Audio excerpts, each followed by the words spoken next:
Thanks for choosing this free Anfield Index podcast. If you'd prefer to listen to this or any of our other shows without adverts, then now's the time to check out Anfield Index Pro. With AI Pro, you can supercharge your entire listening experience. You'll not only get all of our podcasts without the ads, but you'll have them far faster with our quick publish feature available exclusively for subscribers. AI Pro also puts you in the heart of our sound studio, with an option to listen to many of our shows live and interact with the podcasters in real time as the shows are recording. Upgrading couldn't be easier. AI Pro is available on all popular podcast platforms, and we have our own apps for Apple and Android. Just head on over to AnfieldIndexPro.com and get started today. Hello everyone and welcome back to Rival Recon here on Anfield Index Pro. The Reds put on a show against Manchester United on Wednesday night, with Thiago the conductor-in-chief at Anfield. And after racking up a 9-0 scoreline over both legs against United this season, Klopp's side looking formidable form. And on today's show, we'll be looking ahead to Sunday's Merseyside derby as a relegation-battling Everton arrive at Anfield in search of a miracle, with perhaps the incentive being a chance to ruin their rivals' title chase. So joining me on the show today to lend us his insight into what's been Everton's worst Premier League campaign in history, and perhaps maybe their last for a while, we welcome back Everton fan and football writer Elliot Cuff. Welcome back, Elliot. Thank you for having me back. No, it's good to speak with you again. I think we were just chatting ahead of the pod there that it's. I think when I last spoke to you, you were particularly frustrated with Benitez and the direction in which things were going after like a glimmer of a positive start to life under Rafa, I'd say, before things quickly spiraled. And yeah, plenty of frustration there and despondency. And unfortunately, I'm guessing I'm catching you in a similar vein at the moment. It's interesting, really, because the atmosphere has not really improved since Rafa left, but for very different reasons. You know, Everton fans are now upset because before, I think there was this overall disillusionment with the club, not only because we were playing poor football and Rafa wasn't the man to take us forward, but also because the club seemingly ignored fans. You know, appointing someone like Rafa was always going to stoke the flames, and fans knew that, and the club didn't really care. They just wanted to do what they thought was right, even though, you know, you would think that listening to the fans and going by what the people that support Everton with their whole heart and, you know, that they are the lifeblood of the club, you'd think they would govern your decisions. Now, it's not so much frustration at what Everton are doing. I think it's just acceptance that the players we have are just not good enough for where we are. I know we'll get more into it in a bit, but I think that's the place we come at now. It's more just sadness and dejection over where the club have got to, as opposed to frustration at where we are. Yeah, no, of course. And I think in terms of sort of the off-pitch matters, the hierarchy of the club, and yeah, I think we'll definitely come on to talk about that because, I mean, how can you not? But I suppose just to deal with the end of the Benitez sort of spell at Everton, as you mentioned there. I'm going to say I did know a lot of Everton fans that I think did give him the benefit of the doubt, and went along with that appointment despite their obvious sort of reservations around it. You know, you can say all you want about trying to be measured and sort of understanding the qualities of a coach, but you can't remove some of those tribal sort of underpinnings that were associated with Rafa. I think that's very fair anyway. But even beyond that, I think that you can look at his record, and despite those glimmers that I was talking about at the start, where there are a couple of pretty well organised performances where I thought you put yourself about pretty well against opposition that we've now actually found out have had pretty bad seasons as well. But you took them to the cleaners on a couple of occasions, but then things spiraled quickly, and you were talking to me on the last show about how the things that Rafa was supposedly synonymous with when he was in his prime and his pomp many years ago now, you weren't even seeing those, sort of that ability to keep it tight, be a bit more sensible, pragmatic. You were regularly sort of questioning his decisions. I suppose I've got a question then, sort of, when things ended for you, was that the right time? Was it too late? Do you think it was allowed to drift a bit too long, or was he not given enough time? And then also, in hindsight now, seeing sort of how results have been under Lampard, and we'll come on to talk about him. You mentioned the squad there and whether they're just not good enough necessarily for where Everton want to be. What do you put those failures down to? Is it just a coach who's living in history a bit? I mean, that's really difficult, to be honest, because you look at the squad we have now and it's not all that different from what Ancelotti had last season, and we weren't nearly as poor, consistently poor, as we are this season. I think, touching on the Rafa thing, for me, when we let him go, it was too late. At that point, we had left whoever was to become his successor very little time to work with the squad to make transfers in January. And I know we got a few players in, but realistically, you would like to have seen that happen quicker. I think what was also so telling about the state of Everton as a club and how they're managed is the fact that Rafa was sacked and there was clearly no plan to get the manager in. You would assume that with everything going wrong and performances and results not coming in, that Everton would be lining up a replacement, and that as soon as they would pull the trigger, they'd have the new manager. But it took weeks before Frank was appointed, and that in itself was far too late. So Everton really made a mess of the whole situation. I agree that, certain fans were happy to give Rafa the benefit of the doubt. They look at his Champions League successes. They think, he has it in his locker. He's proven that he is a top quality coach, but those days are long gone. You can look at so many coaches from the past that you wouldn't necessarily want at your club now, because time does change you as a coach and as a person. And Rafa just wasn't at the right standard for someone who's going to compete in the Premier League.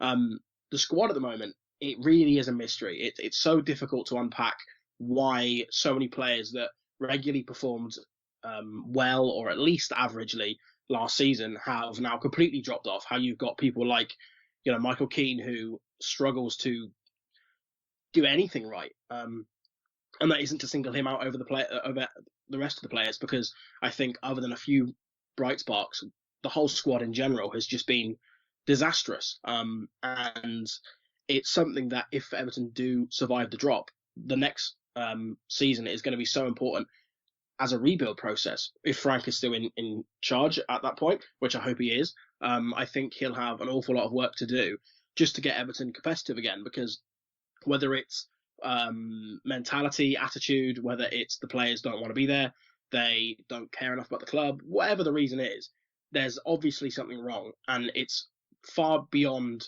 the surface level performances that you might look at. It's not just, well, he's rubbish, get rid of him, get someone else in. There's something deep rooted, there's something wrong there that needs to be changed, and it's going to be one hell of a task to get to the bottom of that, I think. Yeah, and I think there's a lot of, I would say pretty obvious, but it's more obvious sort of the dysfunction off the pitch in terms of the lack of forward planning, the fact that I think Rafa was allowed to make sort of two pretty significant decisions, one with letting Digne go, sort of really alienating that player, and then also, I forget exactly what appointment it was, but there was a significant appointment he made, right, or a sacking that he was responsible for, or bringing somebody in just before he departed, in terms of the actual coaching hierarchy as well. Which pointed to sort of a real lack of planning that you'd allow him to make that sort of decision, only to sack him only a few weeks later. But something about what you said there interests me as well, because I was speaking with the United guest ahead of the previous game, and he was talking about that club is a very good example of a huge amount of dysfunction. The only reason why I think they're probably in a better shape than they are than others are is because of their financial sort of might at the moment, but the level of dysfunction there is very high. Commercial decisions being made, names being brought in.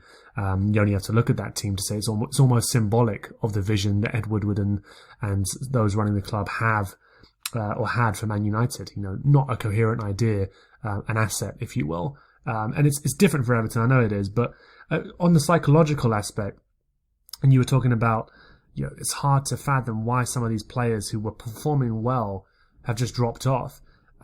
How much? It's really hard for you to answer. But how much do you hear fans talk about just the way in which the rug was pulled from under you with Ancelotti's departure?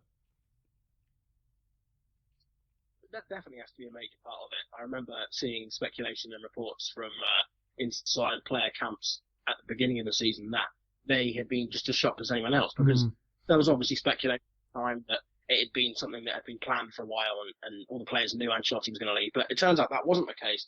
And when you do have someone who, he's a prestigious manager, the name itself is such a strong thing for Everton to have. And all of a sudden, he, after telling you he wants to be at the club for X amount of years going forward, disappears at the first chance. Some of that, that's got to be disheartening, especially if you're one of the players who seems to thrive or have developed, like Dominic Calvert-Lewin, for example, enjoyed fantastic spells under Ancelotti, and now you have someone else coming in who is a divisive figure among Everton fans, to say the least. That does put you on edge, and I imagine there was an additional pressure for them to perform, because not only are they trying to do a job for the club and for themselves, but also they're facing an uphill battle just to keep the manager in the job. Whereas Ancelotti, not all the performances were fantastic, but by and large, his job was safe. He wasn't someone who was going to get sacked at the drop of a hat. So players didn't need to necessarily fight his corner as well as their own. And that's something that's happening again with Frank, because he's come in as a manager who doesn't have an awful lot of experience. He's someone who could become a really talented and successful coach in the next couple of years. But if you look at what he's done with Derby County and with Chelsea, he's enjoyed very minor success, and he hasn't been able to have a sustained period of quality where he has, taken a club to the next level. So those players now know that they have more pressure again, because if things go wrong, then the club will be in even more disarray. Frank will be the wrong appointment, especially when you had other people like Vitor Pereira who were so heavily linked with the club and who were, being interviewed for the job.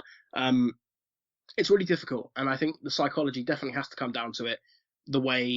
But I think also it's just the way Everton are going to run as a club. You hear all these rumours and this speculation that comes from behind Finch Farm that Everton just aren't as well run as we'd like them to be. And nowadays, that's half the problem. It's why Man United are in the problem they're in, because it all comes from top down. And nowadays, if you have a great coach and you have players that are competent, but the rest of the club around them is falling to pieces, then it's obviously going to affect what they do on a day-to-day basis. That's why teams like Manchester City and Liverpool are so successful, because not only do they have the players and the coach, but they just run so smoothly. And I don't know the ins and outs of how Liverpool are run as a club, but from what I gather, there doesn't seem to be any major problems, and maybe that is something that is really hampering the ability of Everton's players to perform consistently with a clear mind. Yeah, and I was saying to, again, that United guest Rich, but ahead of the last game, I think that for me, when Klopp was appointed, I guess it's easy to say in hindsight now, given the success he's had, but for me, the overriding actual feeling was actually one of relief, not because I thought he was a good coach and he might win as a league or something like that. Of course, those were my hopes, but actually it was more around relief that maybe this was going to be an end to some of the infighting, the dysfunction that that's what I'd heard about with different managers, the fabled transfer committee, all that sort of stuff around sort of people being on different pages.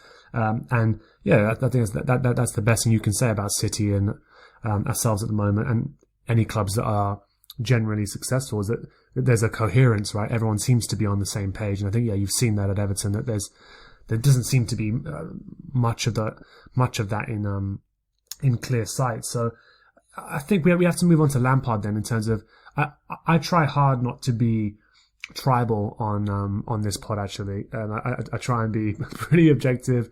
Sometimes on Raw, the post-match pods, I can let it go a little bit and things like that. But I'm going to put my cards out here pretty firmly.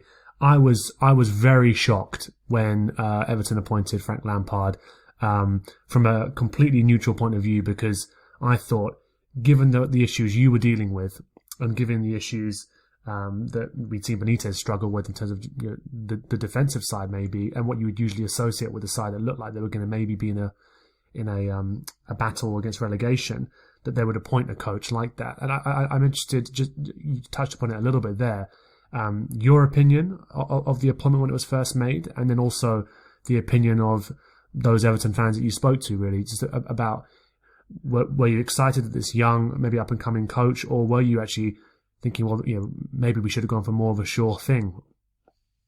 I think the process of taking so long to get the manager impacted how a lot of fans felt, because first, when Lampard's name was thrown into the equation, I wasn't overly impressed. We were looking at, or so the papers would have you believe, we were looking at the likes of Niko Kovac, who's got a great record, has done so well with Monaco before he was sacked earlier this season or last season, whenever it was.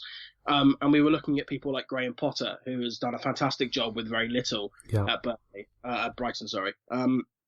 And then you get Lampard, who, again, as I said, he doesn't have an awful lot of experience. I think when we start to rule out the likes of Potter and Kovac, then you're looking at free agents or managers that are young and up and coming. And it became a two-horse race between Wayne Rooney and Lampard.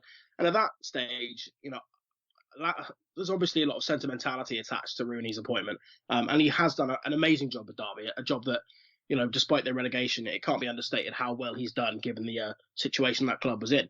But it very much did become a point where myself and a lot of other fans felt that Lampard was probably the best we were going to get. After those managers had been ruled out, you're looking at only a handful of managers that realistically would have come to the club that would have actually given them something. And, with the way that Lampard approached Derby County and Chelsea, he had them playing attacking football. And Everton, admittedly, we don't have the players to really do that at the moment, but it's the ethos, the mentality that we want the club to be run in a certain way. We want them to play a certain way. Rafa had taken it back to the days of Sam Allardyce, where we played monotonous, dull defensive football, and we weren't even any good at it. We couldn't defend to save our lives, even though that was the style of play that we were implementing. So I think by the time Lampard was appointed, I had accepted it and I was okay with it.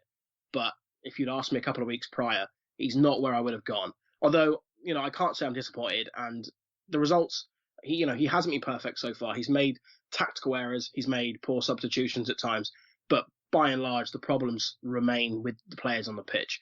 And until we see him bring in more of his players in the summer and give it a good crack, we can't really determine how successful he will be. Even the players we've got so far, Dele Alli was a strange one, admittedly, one that could have paid off big time, but also could equally be disastrous.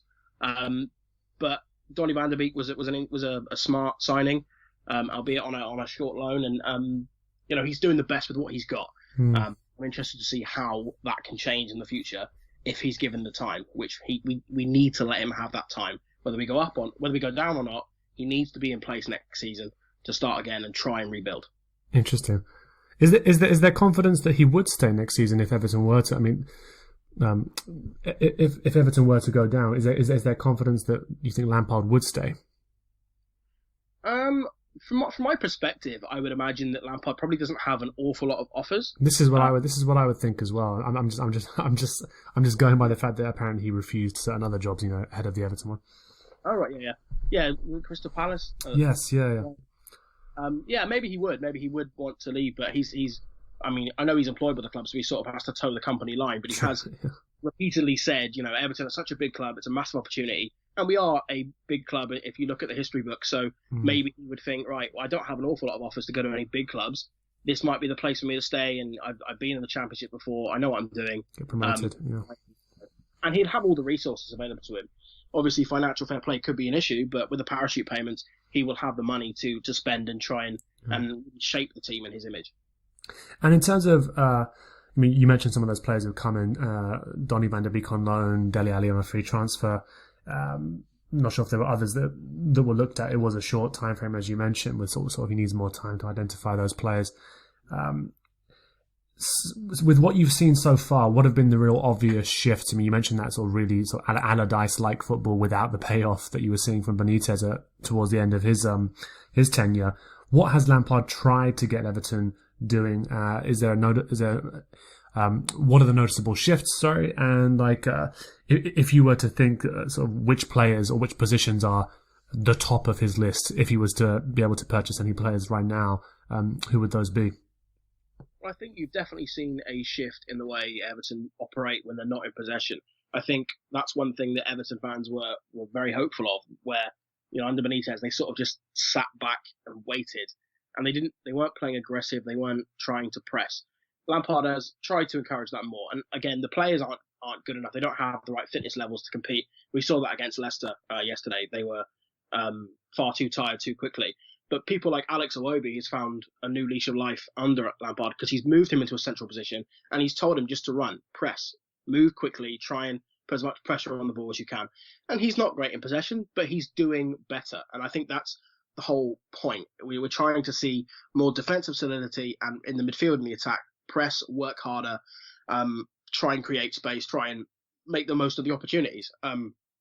That's not always something that's working at the moment, and that's where signings will come into play. I think Everton certainly need a out-and-out defensive midfielder, someone who can sit in front of the back four and do the dirty work. Allen isn't suited to that, and at the moment, Fabian Delph is the only other player we've got in that role, and he's someone who I imagine probably doesn't have much of a future at the club.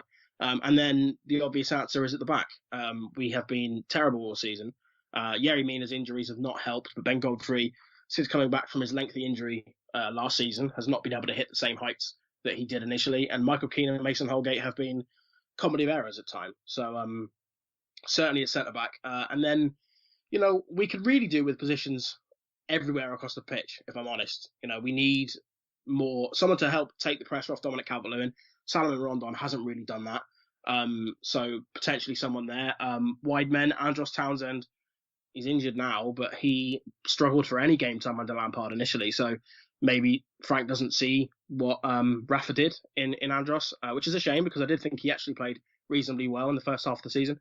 And the fullbacks are another issue. Mikolenko is coming on strong, but he'll have no support next season unless we decide to keep Niels and Kunku around, but I can't imagine that'll be the case. And Nathan Patterson, this, sharp, exciting young fullback, has barely been given a sniff. So maybe Frank will decide that he needs a new out-and-out first-choice right-back. To be honest, the only places that are secure are Richarlison, providing he stays at the club and doesn't leave, Anthony Gordon and Jordan Pickford. Other than that, everyone could be replaced in that starting lineup. So then I imagine would be quite an awful lot of change over in the summer. And that's what does excite me if we stay up. If we don't, obviously we're talking a whole different game entirely. I do want to dwell on Anthony Gordon actually. Cause I feel like it's been such a difficult season that at times, unless you're an Everton fan, so his development and his how integral he's been throughout in really difficult situation, to be honest, as a young player, has probably gone beside the wayside a little bit. I mean, just talk to us a little bit around sort of Anthony Gordon and sort of how he's made it to this point, basically, where he's now sort of often seen as a sort of a first team regular when he's fit, and often seems to inject a huge amount of energy into the side. I mean, it's strange, really, because the season feels like it's been going on forever. It's been so negative and disappointing that it's hard to really pinpoint where things started and stopped. So I can't even remember when Anthony Gordon became a full-fledged first-team member, but now he is someone who would arguably be the first name on the team sheet after Jordan Pickford. I think it does help that he is an Evertonian, that he is someone who lives and breathes the club and he wants us to succeed, which is something you can say a lot of the other players don't have that same passion. But it's more than just the passion he brings, because he has the ability, the technical finesse that we've known he's had for a long time. He's impressed the under-23s for David Unsworth's team for a long time. And, there's a lot of players that do that are on the periphery, can never make that jump. Gordon is one of the few who seems to have taken that with both hands, and he's run with it. And now it's got to the point where if he doesn't start, everyone is disappointed. Even Tom Davies, when he broke through, they never completely won over everyone. Some people were fascinated by him and wanted him to play every minute. Some people didn't rate him enough, thought he was a squad player at best. Anthony Gordon has completely captured the interest of everyone. And it is a shame that it has come in such a poor season, because it has been looked over. A lot of the time, after a poor performance, the entire squad will be lambasted on social media and criticised, and people don't always take the time to single out Anthony Gordon as someone who goes against the grain, because he is one of the few. I mean, if we were going to give a best player of the season award to anyone, it would unmistakably be him, because he turns up every week, and if he's not having a great game, he's at least fighting, and he's running harder than anyone else on that pitch, and he deserves so much credit for what he's been able to offer Evertonians this season, because without him, honestly, there's very, very little that would excite anyone. And obviously, him being an Everton fan, there's always a little bit extra there, that sentimentality that fans can buy into, the fact that it's one of them on the pitch who's succeeding and scoring goals and doing well. But I definitely think he deserves an awful lot more credit than he is currently receiving, because he's just been fantastic. And in terms of sort of some of the common statements that we've heard from Frank Lampard when he's been bemoaning sort of the sides, it's often been questioning mentality, things like appetite, some of the intangibles really that you can't really sort of quantify. I just wondered sort of about your opinion on one, is there a game since Lampard's been manager where you think, well, that's probably the closest to how he would like us to play as a Frank Lampard Everton side, and then also what he's been saying there when he's come out and he's criticised players or pointed out reasons for why there might have been a late loss or loss of a lead or things like that. Do you buy into those reasons? And is there one that you think is more relevant than others? I don't buy into an awful lot of reasons, to be honest. I think have definitely struggled with injuries the past few months. I mean, as I said, Yerry Mina's missed most of the season, but Calvert-Lewin being hamstrung for a lengthy period of time has been a problem. We've lost Townsend. Allen missed a couple of games. So did Decore. Yeah. It's been difficult. Was Demarai Gray out for a while as well? Was he? He's only just come back, and he is not at the same standard he was before. Maybe that's a fitness thing still. We don't know, but it's definitely been difficult for him to make some form of consistency with the team. I think I read a stat. The game against Leicester, it was our 22nd different defensive lineup or something like that. It's been really difficult. I think the game against Leeds we saw early on into Lampard's tenure was the one where everyone sort of thought, right, this is how we could be playing. We're playing a team that are known for being very aggressive and dynamic, and we essentially played them off the pitch in every facet. Every player, including the people like John Joe Kenny and Alex Iwobi, who don't often get praised. Everyone was fantastic, and it was a resounding 3-0 win that I think fans were delighted for, and they would hope we would kick on from there. But then we followed that up with a disappointing game against Newcastle where we lost. So, I mean, as I said, it's really tough to judge Lampard and what he's trying to do, because at the moment it very much does feel like damage limitation. He's been brought in with one job: keep us up, and he's having to dig in and do the best he can and try and achieve that goal, and that's often not enough. We haven't even come close really to seeing what he could do with a squad that are playing well and that are operating in the way that he wants them to. So that's one of the reasons why I really want to see him stay around, whether we go down or not, because I think he could be interesting. It could be interesting to see what he can do with his team, how he could shape it, and how he can make them play. But that one game against Leeds is the one I would definitely reference, because it was a very small glimpse into the future of what could be, providing we stay up. And in terms of the off-pitch issues, and we talked about some of that dysfunction there, I mean, has there been any sort of, concerted pressure or sort of efforts from the fans to sort of demand answers to some of these questions? I think we spoke about this last time as well, and that sort of fans are entitled to a bit more transparency around the presence of a plan and some justifications for some of the decisions that have been made by the owner and by some of the footballing hierarchy at the club. Any signs that that's forthcoming at all, or is it just going to be another season of having to hope that they get their ducks in a row? I think it's certainly the latter. All season long, obviously Everton fans have been frustrated with the players' performances and Rafa Benitez, but the focus has always been to Farhad Moshiri, Denise Barrett-Baxendale, Bill Kenwright, the rest of the Everton board. It's all been, what are you doing? What have you done over the past 5 years to prove that you are actually taking Everton in the right direction? Since Farhad Moshiri became majority stakeholder, Everton have shown glimpses, but then they've slid backwards. They've spent far too much money on players that weren't worth that much money. And they're now in a position where, financially they're hamstrung. They don't have the players, and they're in a position where they don't want to be. Marcel Brands left in January after a couple of years here where he was barely given the opportunity to do his actual job, being the director of football. So I think now people are questioning the board, especially Moshiri, Barrett-Baxendale and Kenwright. And there isn't an awful lot of communication. We had a statement from Moshiri in, I think, February it was, where he essentially came out and said that he cared about the club and that he was doing his best to restructure. But we haven't seen an awful lot of that Kevin Thelwell has come in as our new director of football. Not an awful lot's known about him. I don't know how much work he is, been given the opportunity to do behind the scenes. I don't know how well he's working with Frank. Hopefully, it's in more tandem than Marcel Brands and Rafa, because by all accounts they were diametrically opposed when it came to recruitment, which is not helpful. But it does very much feel like another one of those where, without clear and concise communication regularly, which we don't get, we get one statement a quarter maybe if we're lucky. We are just basically waiting to see what happens, and we're hoping that Mashiri can gradually realise that he is a fantastic businessman by all accounts, or I don't know what he does business wise, but that is separate from being a football owner, and that he is not someone who has football expertise, and that he needs to leave that to people in the job. And then I think there's also issues people have with Bill Kenwright still being around. What does he provide?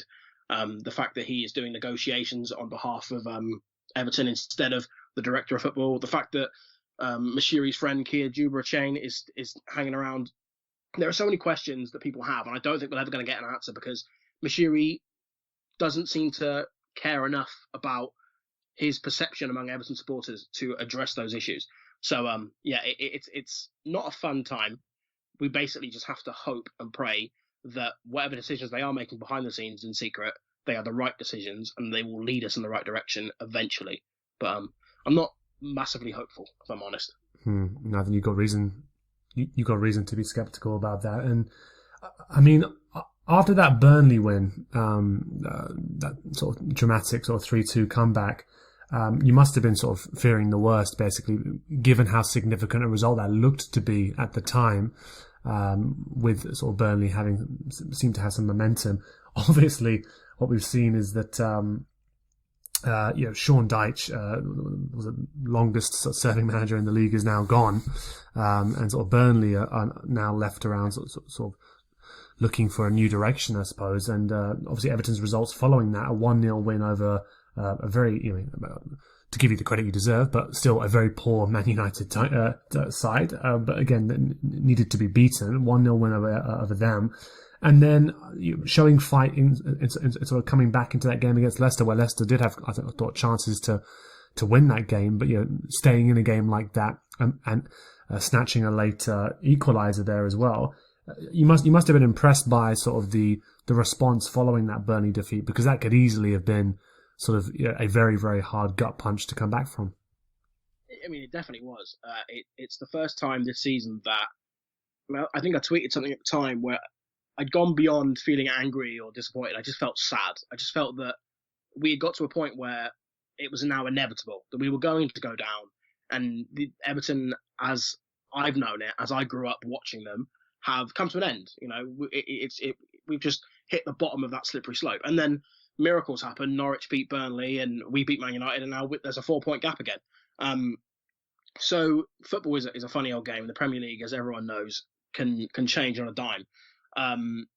It's definitely been a massive improvement in terms of attitudes on the pitch, but we're still by no means playing good football.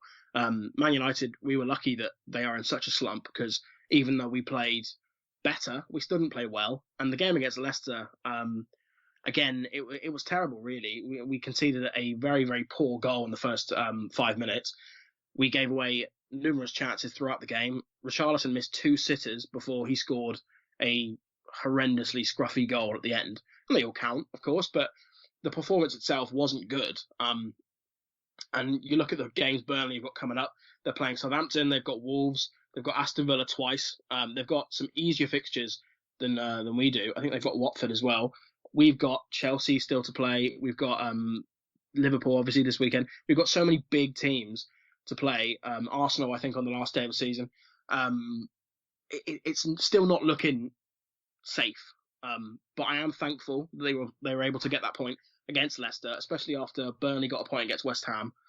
If we hadn't been able to get that late equaliser, the distance between the two clubs would have been 3 points, and that's a little bit too unnerving. So the fact we've kept that 4-point gap is big. Southampton really need to do us a job and beat Burnley, because I can't imagine it's going to be very fun playing Liverpool this weekend. So, it's still very much up in the air, but I am thankful that after that Burnley game, I was beyond the brink. It was done. It was over. It was finished. And now there seems to be a glimmer of hope. So fingers crossed we can keep that momentum, keep finding that extra bit of energy we need and that determination and fight, and we can pull some points from unexpected places. And in terms of glimmers of hope as well, I mean, you talked about Anthony Gordon, you talked about Richarlison as well. Maybe Pickford, Calvert-Lewin as the only players that you'd be fine with, sticking around. The rest, you could see easily sort of seeing reasons for moving them on. Aside from Anthony Gordon, I just wanted to ask whether or not there were players that you think have shown credit this season. And I think Lampard's been demanding fight again and again, sort of post matches, which is, I suppose that goes with what you're saying there, where the performances aren't great, but you're seeing a bit of spirit there. But are there players that you look at and go, well, yeah, if they help us through this, they are going to emerge with some credit similar to Anthony Gordon? I mean, there aren't a lot. There aren't many. Richarlison is someone who, he gets a bad rap because he is a bit theatrical and he can sometimes... He's a bit gnarly as well. He sometimes milk a challenge a little bit, but his work rate is unbelievable, and he's someone who genuinely does seem to care about the club, whether he really does or not, no one can ever know. But from the way he presents himself on social media and in person and at games and the way he commits, he does seem to care, and he seems to be trying every week. And Everton fans just want that. They want someone who will always fight for the badge and will always try. Jordan Pickford is another person who I don't think has put a foot wrong all season. I might be mistaken, but from my recollection, he's been solid all year. A couple of years ago, I was happy to see him go because I thought he had overstayed his welcome. But for a couple of years now, he's been rock solid, and a couple of little loose moments every now and then won't dissuade me from the fact that he has been a very good servant for the club, and I think he deserves far better than where he is in the league. And apart from that, there isn't an awful lot to praise. I think Vitaly Mykolenko does deserve some credit because he's come from a league that is far, far below the standard of the Premier League, and he's had a lot of obviously devastating personal problems with the war in Ukraine. So his mind has been in two different places, coming from one country, flying halfway across the world, not speaking English, and having all that to deal with in the back of his mind. The fact that he is growing game on game and getting better and better, and has arguably been our man of the match the last 2 games in a row, I think he deserves an awful lot of credit. And he replaced a player who, many would have considered irreplaceable. Many would have not dreamed of selling Lucas Digne, and we just got rid of him like he was nothing. So I think he deserves a lot of credit. But other than that, there aren't an awful lot of leaders in that team. There aren't an awful lot of people that have put themselves in good light. Some people have done it for periods of time. Damari Gray and Andros Townsend both started the season really well, but they've dropped off. They've not been able to sustain that. And same with Abdoulaye Doucouré. So it's difficult. It really is difficult to pick many bright lights in that team.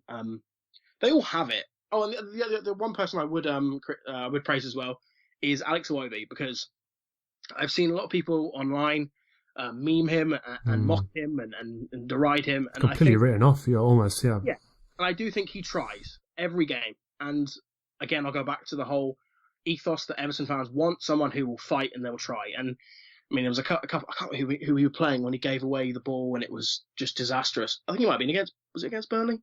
I can't remember. I think it may have been, yeah. He's not been the strongest player on the pitch. I'm not quite sure whether his signing was a good one, but he tries, and I'll give him credit for that alone, because there are an awful lot of players in that squad that don't. And I suppose in that area, then around fight, around trying, around effort, even if sort of quality comes up short and things like that.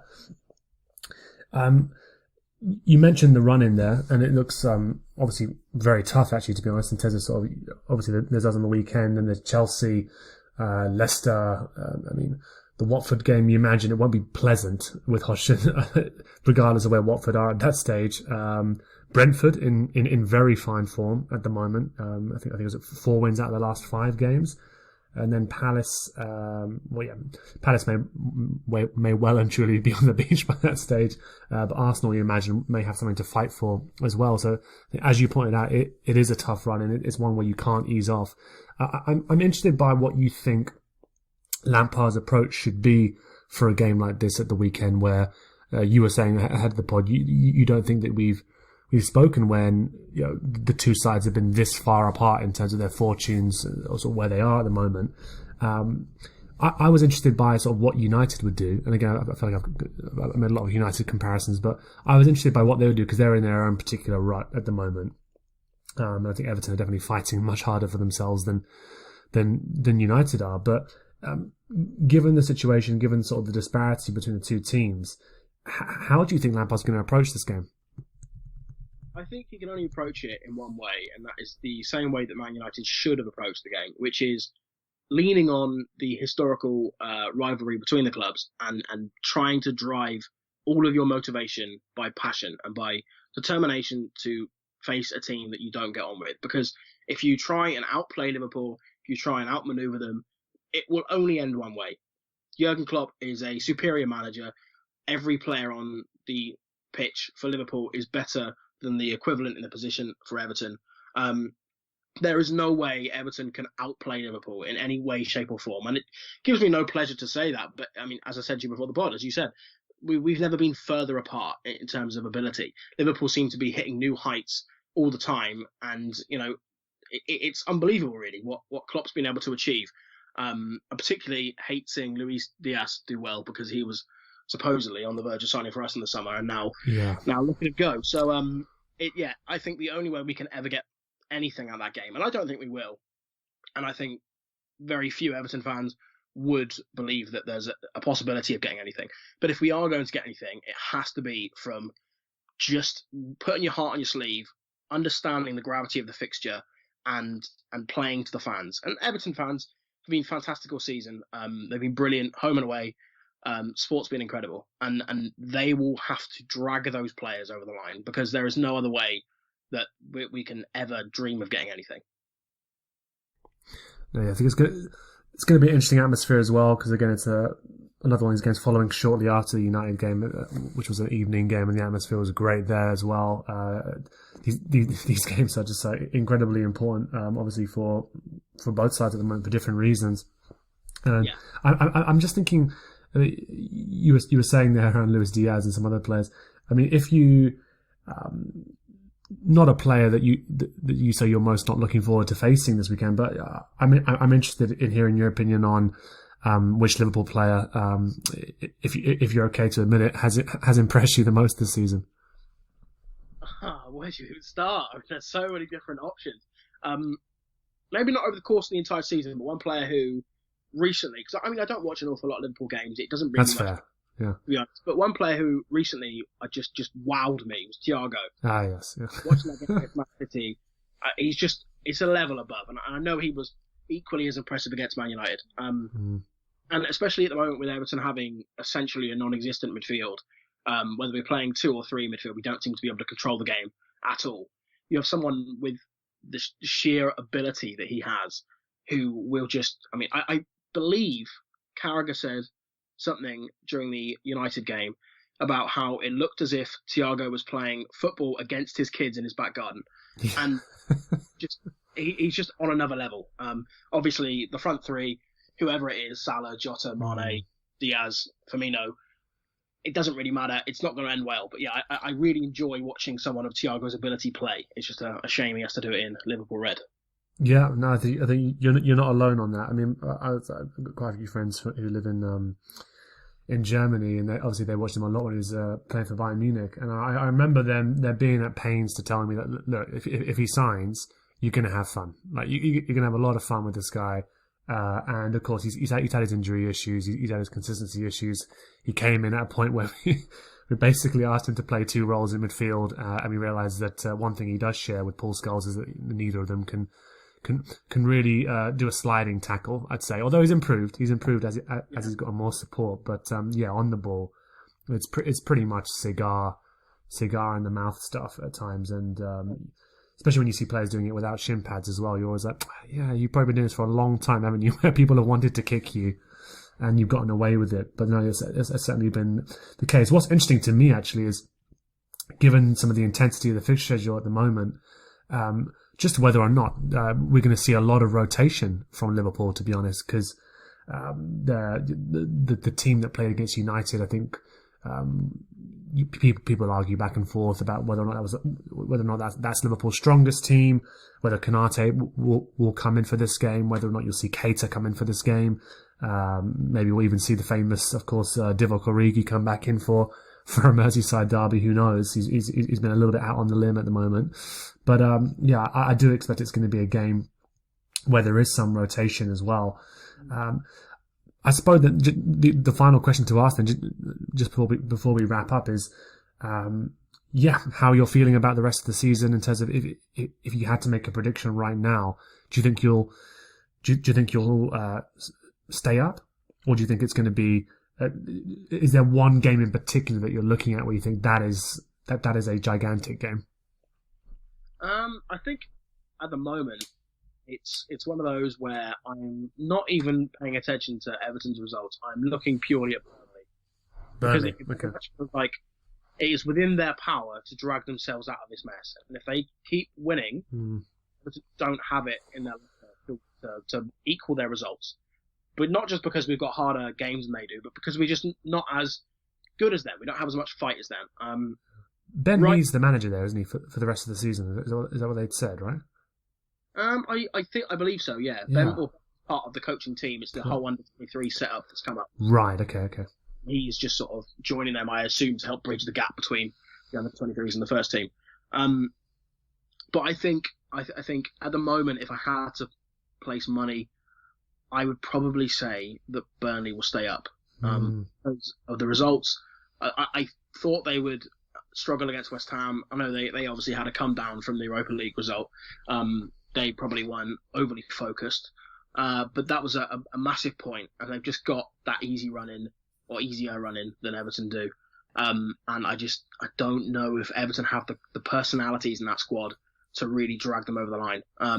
Seamus Coleman is someone who's always been that for us. He's always been a leader, a lion at the back, and he can't do anything with the players around him. So, I mean, I'm really, obviously every game now I'm going into it hopeful. I don't have this pessimistic stance that I did after we lost to Burnley a couple of weeks ago. There are rays of sunshine. I'm hopeful, but as I said, if I had to make a prediction, if you really forced me to sit and think about it, I would be leaning Burnley. Interesting. Yeah, even with that, more positive spin on things recently. That's interesting. And actually, Seamus Coleman was someone I was going to bring up. I mean, do you think there are a number of Everton players? I expect players to move on, but do you think there's some players here who are coming to the end of their careers? It's sort of a weird place for us to end, but I was just thinking about Coleman, and he's obviously not the force he once was, while still being. I think you can still see sort of the residue of the player he used to be at his peak. Do you think there's a couple of players there who actually are maybe coming towards the end of their Everton careers as well? Not because they're not performing, or they've been bad or whatever, but just because they're reaching that point in their own careers. Oh yeah, I definitely think so. Especially Seamus, because he's someone who has been approaching that point for years now, and it's why we've been crying out for a right back year after. Now we signed Patterson, who is determined to be, below the standard of the Premier League. So I feel determined. I feel sorry for him because he's been hung out to dry, and the last it should have been the case of Leighton Baines, where he was gradually faded out, and he played cup games, and then he had a peaceful retirement, and he was, revered by fans who remember the glory days. But at the moment, Seamus does get pelted week after week because he's not at the required standard, and that's just because he's getting on, and he's approaching the end of his career. So I don't know if there's many others that will be in the same position as him. Most of our aging players, the likes of Fabian Delph, they're not connected, because they're not at the right standard. But certainly I think it could be nearing the end for Seamus. Maybe if we go down, he'll want to stay around and try and help the club get out of the situation they're in. But I certainly don't think he's got many more seasons left in him. Yeah, and because I gave you an unpleasant prediction to give me as well, I want to give you one where you might get me back for that. In terms of the title race, if I had to put you on the spot, where does your gut lie at the moment? To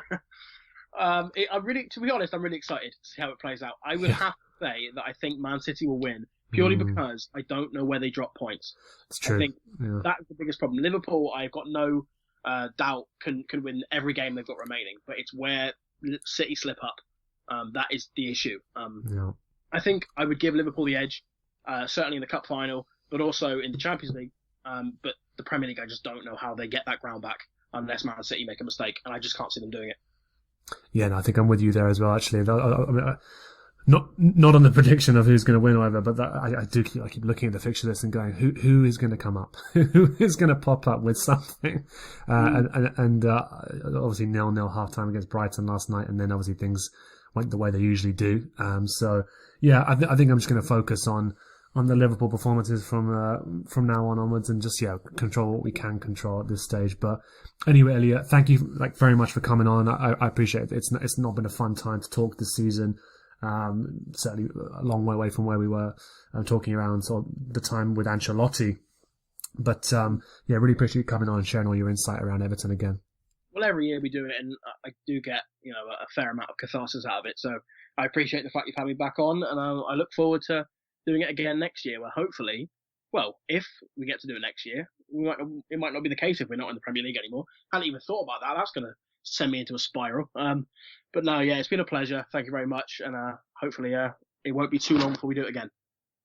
No, absolutely, yeah. I do. Can I say I hope this? Yeah, I do. I do. I do hope Everton. At this point, my dislike of Lampard is actually irrationally sort of larger. Actually, I'm not sure why he winds me up so much. But just to all those who've been listening on sort of rival Recon, of course, week in week out as the season eventually winds to an exciting conclusion. Thank you for joining us. It's again. A luxury to be in this position where we're talking about fighting on all fronts. Still feels very surreal, to be honest. We'll be back again with another episode ahead of the game against Newcastle, renewed Newcastle, which I'm not very happy about it at all, to be honest. I'm not happy about everyone's swallowing this as well. But we'll be back with another episode ahead of the Newcastle game on April 30th. But until then, check out all the other great content on Anfield Index Pro, and we'll see you then. We hope you enjoyed listening to this Anfield Index show. Please be sure to subscribe to our channel so future podcasts find their way to your device automatically. There's nothing quite like fan engagement, and we'd love to know what you think of anything discussed on this show. The best way to get in touch is over on our free Discord community, where both podcasters and listeners debate the hottest LFC topics 24/7. Sign up free now at AnfieldIndex.com/Discord. You won't regret it. You can also follow us on Twitter at Anfield Index and find us on Facebook by searching for Anfield Index. Oh, and before you go, we'd love it if you could leave us a 5-star review on your favourite podcast app.